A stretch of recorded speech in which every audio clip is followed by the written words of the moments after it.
doing is slow rolling our victory. They want to take the air out of this movement, and they can't do it because it's a movement, and we, the people, are fed up, and we're not going to slow down. We're not going to let them take the fire out of our belly. And so they slow roll the results. You know, Ron DeSantis goes out, gives his big speech, and then they want to make it look like the Trump Republicans don't have a chance. We do. We're going to win. I'm 100% sure of that. I think that Blake may even win.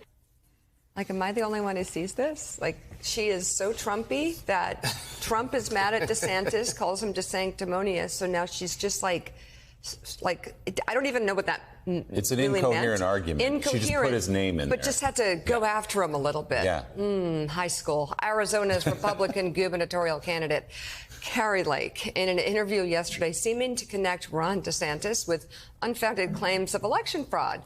What's going on? Am I right? Or is there something else going on here, David Dahl? Welcome to Republicans in Disarray. Right? This goes to the premise of the earlier conversation. This notion that they're going to quickly get past Donald Trump, or this rapid coronation of Ron DeSantis, is not happening, and here's why. In the last 72 hours, Kari Lake has thrown her loyalty to Donald Trump. Matt Gaetz has said Donald Trump's the next president. Elise Stefanik, who actually holds a leadership position in the House, has said, I'm endorsing Donald Trump. Start to ask Rick Scott and other senators who will be in the 24 re-elect cycle, are you supporting Donald Trump or not? And the problem is, look, some of them will do it out of fealty and loyalty and craziness. That's the Kari Lake play. But the others, like Rick Scott, will do it because they have to. Don't you think some will see wow, this is our getaway car. Like, I don't have to do this anymore. Look, the stench and stain of Trumpism lives with these Republicans. It's not as easy as just saying, I took a shower and it's gone. Adrian Elrod, the other part of this is the voters. A lot of folks were wrong about what mattered to them. Democracy did matter. Joe Biden was right. Yeah, that's exactly right. I mean, a couple of things, Mika. Number one, President Biden's agenda is incredibly popular. We saw that play out Tuesday night. To your point, abortion, people actually care about protecting their right to access to abortion. Not just women, but a lot of men out there, too. That was important to them. And anyone who said that democracy doesn't matter to voters, that, you know, protecting the pillars of democracy doesn't matter, it turns out it actually does. So I think President Biden going out there making that big speech about, you know, the integrity of our systems. I mean, almost every election denier running for major office so far has lost. We'll see what happens in the Arizona governor's race, but that is certainly a far more tighter race, regardless of the outcome, than we ever imagined. And, you know, you see Kari Lake going out there and sort of using her same spiel where she says, oh, they're trying to take away this, you know, they're trying to take away my win by slowly counting the votes. Voters don't buy that.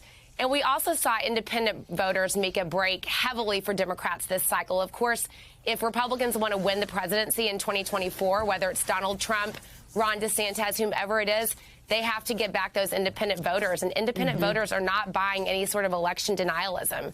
It's not something they support. So a lot of takeaways from Tuesday night, which I know we'll be unpacking for a while. But what we do know for a fact is that the American people want the pillars of democracy to be protected. Yeah, Katty, just to go back for a minute to Kari Lake's comment, the DeSantis piece of it, which is just gratuitously threw his name into that, didn't quite make sense with the argument. But to get to the more important point about her denialism and her casting doubt on the results and the outcome of this election, you interviewed her, I know, over the summer, and I think tried, or maybe you ultimately did get to the most important piece of this, which is, does she actually believe this stuff? She's a smart woman. She's campaigned well. She's earned a lot of votes out there. Does she actually believe that the 2020 election was stolen? Does she actually believe this time around that, well, there are some questions. Why is the vote taking so long? She knows why it's taking long. It's been made very clear. Mail-in votes and everything else. Does she believe this stuff? Yeah, I wrote about this, actually, just this question in the BBC this morning. I mean, I went into my interview with her. I spent a day with her at a campaign event hosted in a retirement community a couple of hours outside of Phoenix. And it's like watching a kind of masterclass in retail politics. She is really good. All of those years on camera as a TV anchor have served her incredibly well. She went in with kind of gushing compliments about everybody in the room, and she had them kind of eating out of her hands. And yet her message is very hardcore, kind of far on the right of the Republican Party. But I went into that interview exactly wanting to answer that question. Does she believe it? Somebody who has spent so many years, 20 22 years as a TV anchor in the news business. Is she just spinning this for political gain? I came out none the wiser, to be honest. My hunch is she doesn't, because I can't believe that somebody who has dealt in facts for that long as a business would believe something for which there are no facts. But you would never get her to concede any chink in her denialism argument. I raised every argument there is against her, all the suits that have been thrown out, all the Republican reviews that have found that there was no fraud, the local counties that have found that there is no fraud.